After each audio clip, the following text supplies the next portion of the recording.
بسم اللہ الرحمن الرحیم۔ السلام علیکم، امید ہے آپ خیریت سے ہوں گے۔ آج کی ویڈیو میں ہم مطالعہ قرآن کورس کلاس 10 سے قصہ اصحاب کہف پڑھیں گے۔ سب سے پہلے ہم قصے کے پس منظر کی طرف آتے ہیں، اس کے بعد ہم قصے کا تعارف پڑھیں گے اور محل و مقام کے حوالے سے پھر پورا قصہ پڑھیں گے۔ تو قصہ اصحاب کہف کا جو پس منظر ہے وہ کچھ اس طرح ہے کہ جب مکہ میں نبی کریم صلی اللہ علیہ وسلم کی دعوت اسلام پھیلنے لگی تو کفار مکہ بہت سخت پریشان ہو گئے۔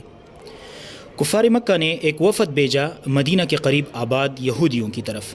انہوں نے کہا کہ آپ اہل کتاب ہیں، آپ رسول اللہ صلی اللہ علیہ وسلم کے بارے میں کیا کہتے ہیں؟ آپ کی کتابوں میں آخری آنے والے نبی کی کیا علامات بیان ہوئی ہیں وہ ہمیں بتا دیں۔ تو یہود نے ان کو یہ کہا کہ آپ جائیں اور رسول اللہ صلی اللہ علیہ وسلم سے 3 سوالات پوچھیں، اگر وہ ان کے جوابات دے دیں تو جان لے کہ وہ واقعی اللہ کے رسول ہیں۔ نمبر 1، روح کی حقیقت کیا ہے؟ نمبر 2، اصحاب کہف کون تھے؟ نمبر 3، ذوالقرنین کون تھے؟ یہ 3 سوالات آپ ان سے پوچھ لیں۔ کفار مکہ نے واپس آ کر رسول اللہ صلی اللہ علیہ وسلم سے یہی 3 سوالات پوچھے۔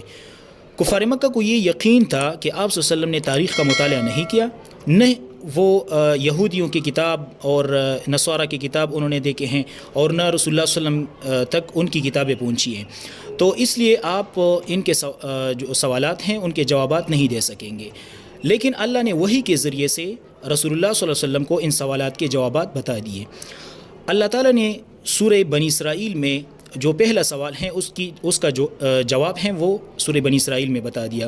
سورہ بنی اسرائیل آیت نمبر 85 میں اللہ نے فرمایا ہے، یسألونک عن الروح قل الروح من امر ربی۔ روح کی حقیقت کے بارے میں اللہ نے فرمایا کہ روح اللہ کے حکم سے ہیں۔ نمبر 2 جو سوال ہیں ان کا اصحاب کہف کے بارے میں، تو سورہ کہف آیت نمبر 9 سے لے کر 26 تک اللہ تعالیٰ نے اس کا جواب بتا دیا۔ تیسرا جو ان کا سوال ہیں وہ ذوالقرنین کے حوالے سے ہیں، تو ذوالقرنین کے بارے میں بھی اللہ تعالیٰ نے سورہ کہف آیت نمبر 83 سے لے کر 98 تک اللہ نے ان کا جواب دیا ہے۔ اب آتے ہیں اصحاب کہف کے تعارف کی طرف اور ان کے محل و مقام اور ان کے زمانے کے حوالے سے۔ اس میں 2 باتوں میں تقریباً 2 یا 3 باتوں میں اختلاف ہیں۔ اللہ تعالیٰ نے قرآن میں جو واقعہ ذکر کیا ہے اصحاب کہف کا وہ تفصیلاً ہے، لیکن اللہ تعالیٰ نے جتنا ذکر کیا ہے اتنا ہم پڑھیں گے، اس لیے ہمیں اللہ تعالیٰ نے اس بات سے منع کیا ہے کہ اب اس میں ہم ڈیپ جائیں اور اس کے معلومات وغیرہ ہم پتہ کر لیں، لیکن اس میں کچھ آراء اور تجاویز ہیں وہ بھی ہم پڑھیں گے یہاں پر۔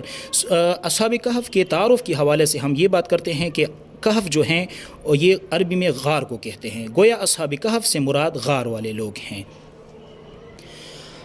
ان کے محل و مقام یعنی یہ لوگ کہاں رہتے تھے، تو اس میں ہماری کتاب میں جو 2 رائے لکھی ہیں وہ ہم یہاں پر پڑھیں گے۔ ویسے اس میں زیادہ رائے ہیں، لیکن اس میں ہماری کتاب میں جو 2 رائے ہیں اس کو ہم پڑھتے ہیں۔ محل و مقام کے حوالے سے پہلی رائے یہ ہے کہ اصحاب کہف کا جو مقام ہے یہ ایشیائی کوچک، جس کو ایشیا منر کہتے ہیں، اس کی مغربی ساحل یعنی موجودہ دور میں جو ترکی کا نام ہے اس کا ترکی نام ہے، تو رومیوں کی ریاست تھی، اس میں پیٹرا کا بڑا شہر ہے افسس، اس میں یہ لوگ جو ہیں وہاں پر رہتے تھے، ان کا مقام یہ تھا۔ اسلامی نام ان کا پھر ترسوس رکھا ہے توئی کے ساتھ، ٹھیک ہے۔ دوسرا جو رائے ہے اس میں وہ یہ ہے کہ اصحاب کہف کا مقام اردن کے دارالحکومت کے قریب ایک شہر ہیں، الرجیب اس کا نام تھا، بعد میں اس کا نام الرقیم رکھا گیا ہے۔ اردن کے حکومت نے اس شہر کا نام پھر الرقیم رکھ دیا ہے۔ تو اس میں ایک غار ہے وہاں پر، اور وہ کشادہ غار ہیں جس میں 8 قبریں بھی ہیں، اور غار جو ہے وہ شمالاً جنوباً سمت پر ہیں۔ غار کے اوپر 7 ستونوں والی مسجد کے کنڈرات بھی ہیں۔ تو یہ کہتے ہیں کہ اصحاب کہف کا جو غار ہیں یہ اردن کے اس شہر میں ہیں۔ اس کے بعد ہم ان کے زمانے کے حوالے سے بات کرتے ہیں، تو زمانہ جو ہے ان کا اس میں بھی 2 رائے ہیں، یا تو یہ اصحاب کہف حضرت عیسیٰ علیہ السلام سے پہلے گزرے ہیں یا حضرت عیسیٰ علیہ السلام کے بعد گزرے ہیں۔ تو زیادہ پیش کی جانے والی رائے جو ہیں وہ حضرت عیسیٰ علیہ السلام کے بعد ہیں، کہ یہ لوگ حضرت عیسیٰ علیہ السلام کے بعد گزرے ہیں۔ وہاں پر جو علاقہ تھا اس میں ایک رومی بادشاہ، اس کا نام جو ہے ٹراجان ہے، یہ ایک ظالم مشرک بادشاہ تھا، اس کی حکومت تھی، جس کا دور حکومت جو ہے تقریباً 98 عیسوی سے لے کر 117 عیسوی تک اس کا دور حکومت ہے۔ یا اس میں بھی یہ 2 رائے ہیں کہ یا تو ٹراجان کی حکومت تھی یا بادشاہ دقیانوس جس کو ڈشیس کہتے ہیں اس کی حکومت تھی، جس کا دور حکومت تقریباً 249 عیسوی سے لے کر 251 عیسوی تک ہیں۔ تو اور یہ بات بھی ذہن میں رکھیں کہ جب اصحاب کہف نیند سے بیدار ہو گئے تو اس وقت اس ظالم بادشاہ کی حکومت ختم ہوئی تھی، پہلے بہت ختم ہوئی تھی۔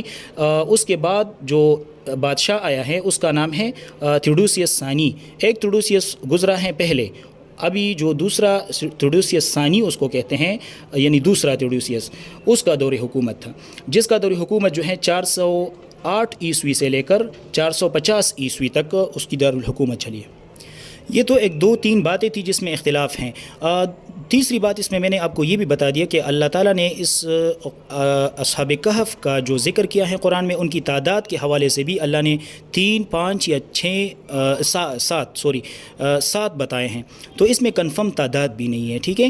تو یہ جو ہے اللہ کو علم ہے کہ ان کی تعداد کیا تھی، تو اس میں بھی اختلاف ہیں۔ اب آتے ہیں قصہ اصحاب کہف کی طرف۔ تو 106 عیسوی میں ٹراجان نے اردن کو فتح کیا، وہاں پر رہنے والے تمام لوگوں کو بت پرستی پر مجبور کیا۔ بادشاہ کو بتایا گیا کہ چند نوجوان ایسے ہیں جو صرف اللہ کی عبادت کرنا چاہتے ہیں اور وہ بتوں کی پوجا کرنے کے لیے تیار نہیں ہیں۔ یہ کچھ نوجوان تھے۔ بادشاہ نے ان نوجوانوں کو اپنے پاس بلایا۔ یہ خوشحال گھرانوں سے تعلق رکھتے تھے، اچھے گھرانوں سے تعلق رکھنے والے لوگ تھے۔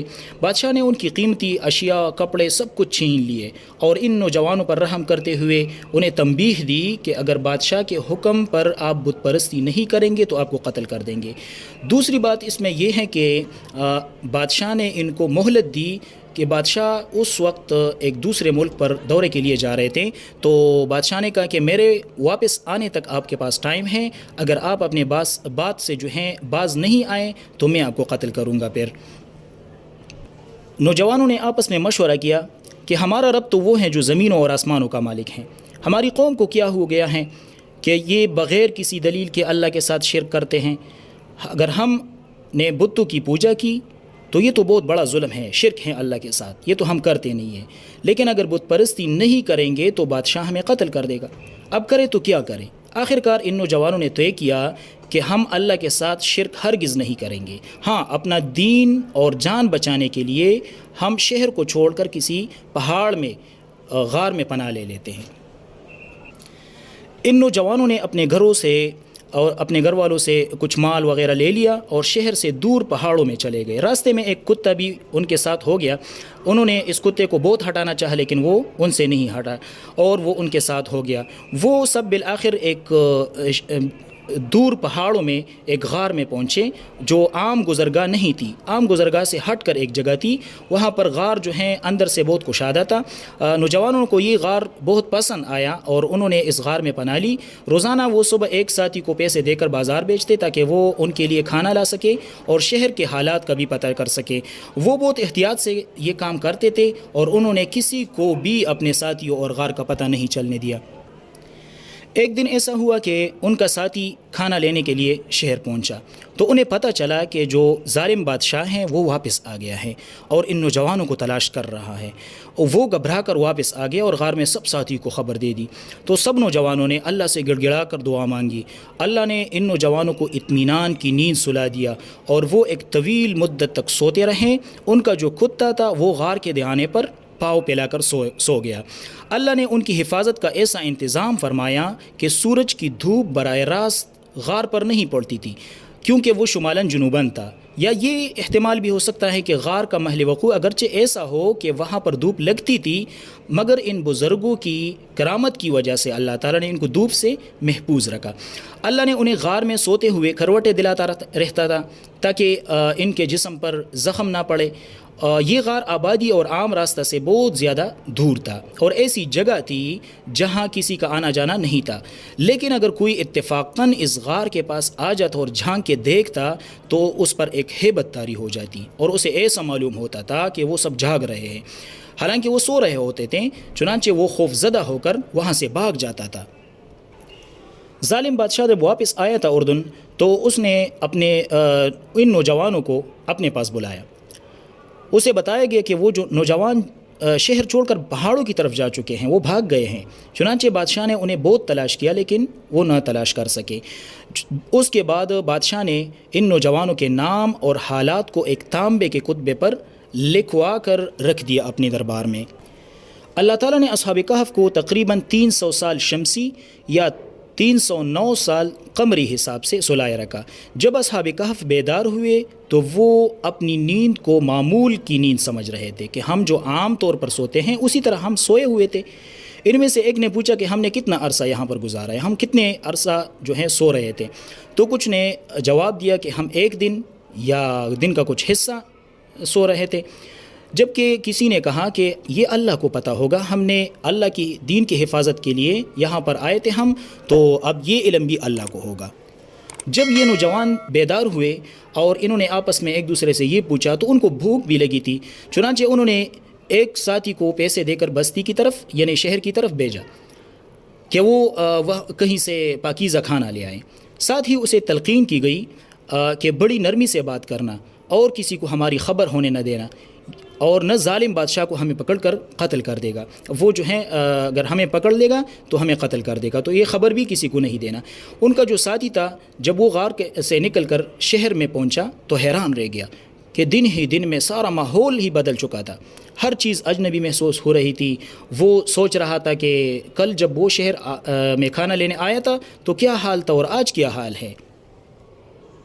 بہرحال اس نے بازار میں ایک دکاندار کو کھانا دینے کو کہا۔ دکاندار نے جیسے ہی اسے کھانا دیا تو اس شخص نے 300 سال پرانا سکہ اس کے سامنے کر دیا۔ تو دکاندار وہ سکہ دیکھ کر بہت حیران ہو گیا اور اس کا یہ خیال آ گیا کہ اس کے پاس کوئی پرانا خزانہ نکل آیا ہے، تو اس نے بھی شور مچایا اور بازار میں شور مچ گیا، تو لوگوں نے اس کو پکڑ کر بادشاہ کے پاس لے گیا۔ اور میں نے آپ کو یہ بھی کہا تھا کہ بادشاہ وہاں پر جو بادشاہ آیا تھا اس زمانے میں بیداری کی حالت میں، تو یہ عیسائیت قبول کر چکا تھا، یہ انصاف اور عادل بادشاہ تھا۔ بادشاہ نے اس سے سوالات کیے، اس سے جو ہے حالات کا پتہ کر لیا، ناموں کے بارے میں پوچھ لیا، وہ نام وغیرہ سب کچھ تو ان کے دربار میں لگے ہوئے تھے، تو یہ سب کچھ اس کو پتہ تھا کہ یہ نوجوان جو ہیں 300 سال پہلے کچھ نوجوان غائب ہوئے تھے۔ اسی طرح تو وہ بادشاہ بہت خوش ہو گیا اور لوگوں کو بھی کہا بادشاہ نے، اور خود بھی ان کی اتنی تعظیم کی اور اتنا عزت دی ان کو کہ وہ بادشاہ خود غار میں پہنچ کر ان سے ملے اور ان سے جو ہیں بات چیت ہو گئی، اور ان سے لوگوں کو بھی کہا کہ آپ جو ہیں ان کی عزت اور احترام کریں۔ اصحاب کہف نے بھی اللہ کا شکر ادا کیا اس خصوصی مدد پر۔ اللہ کی حکمت کے مطابق اصحاب کہف غار کے کشادہ حصے میں لیٹ گئے اور اللہ نے ان پر موت طاری کر دی۔ بادشاہ نے غار ہی میں ان کی قبریں بنوائی اور غار کے دہانے کو پتھروں سے بند کروا دیا۔ پھر بعد میں رومیوں نے اس غار کے اوپر ایک عبادت گاہ تعمیر کی تھی۔ ظالم بادشاہ ٹراجان کو مرے ہوئے بہت زمانہ ہو چکا تھا، پوری رومی ریاست بت پرستی چھوڑ کر عیسائیت قبول کر چکی تھی، یہ میں نے آپ کو بتا دیا پہلے سے، اور ایک نیک بادشاہ تھوڈوسیس ثانی آیا تھا، اس کا دور حکومت تھا۔ اس دور میں لوگ اس اندیشے میں مبتلا تھے کہ قیامت ہوگی کہ نہیں، کہ قیامت کے دن اللہ صرف روح کو جمع کر دے گا یا روحوں کے ساتھ جسموں کو بھی اٹھایا جائے گا۔ چنانچہ اصحاب کہف کے بیدار ہونے پر لوگوں پر یہ بات واضح ہو گئی کہ اللہ تعالیٰ اصحاب کہف کو تقریباً 300 سال سلانے کے بعد روح اور جسم کے ساتھ بیدار کر سکتا ہے، تو وہ اللہ قیامت کے دن انسانوں کو روح اور جسم کے ساتھ اٹھانے پر قادر ہیں۔ اصحاب کہف کا یہ واقعہ قیامت کے قائم ہونے پر ایک اور بڑی دلیل بن گئی۔ اب یہ تو میں نے آپ کو مختصر ان کا جو قصہ ہے اصحاب کہف کا یہ بتا دیا۔ سورہ کہف میں اللہ تعالیٰ نے تفصیلاً اس کو ذکر کیا ہے، انشاءاللہ سورہ کہف میں بھی ہم پڑھیں گے۔ اب اس قصہ میں ہمارے لیے کیا سبق ہیں؟ قصہ اللہ تعالیٰ قرآن میں جب ذکر کرتا ہے تو اس میں ہمارے لیے ایک سبق ہوتا ہے، کس مقصد کے لیے اللہ تعالیٰ اس قصے کو ذکر کیا ہے، تو وہ مقصد اور وہ سبق ہمارے لیے یہ ہے کہ چاہے حالات کتنے ہی ناموافق ہو، اہل باطل طاقتور اور اہل حق کتنے ہی کمزور کیوں نہ ہو، ہمیشہ اللہ تعالیٰ پر بھروسہ کرنا چاہیے اور اسی سے مدد اور پناہ طلب کرنی چاہیے، کیونکہ حقیقتاً اور مستقلاً مددگار کون ہے؟ وہ اللہ ہے۔ ہمارے پاس سب سے زیادہ جو قیمتی چیز ہیں وہ اللہ پر ایمان لانا ہے۔ ہمیں اپنے ایمان کی حفاظت اپنی جان اور مال سے بڑھ کر کرنی چاہیے۔ اللہ نے اس قصے کے ذریعے مادہ پرستی کا رد کیا کہ وہ اسباب کا محتاج نہیں، وہ خود اسباب پیدا فرمانے والا ہے۔ وہ جیسے چاہیں کسی کو زندہ رکھ سکتا ہے، جس طرح اس نے اصحاب کہف کو برسوں کے بعد دوبارہ حیات بخشی، اسی طرح وہ ہم سب کو روز قیامت زندہ فرما کر حساب و کتاب کرے گا۔ اس لیے ہمیں ہمیشہ رہنے والی زندگی کی تیاری کی فکر کرنی چاہیے۔ اس ویڈیو کے ذریعے سے یقیناً آپ نے بہت کچھ معلومات آپ کو حاصل ہوئی ہوں گی۔ انشاءاللہ نیکسٹ ویڈیو میں نیکسٹ ٹاپک کے ساتھ حاضر ہوں گے، تب تک کے لیے اللہ حافظ۔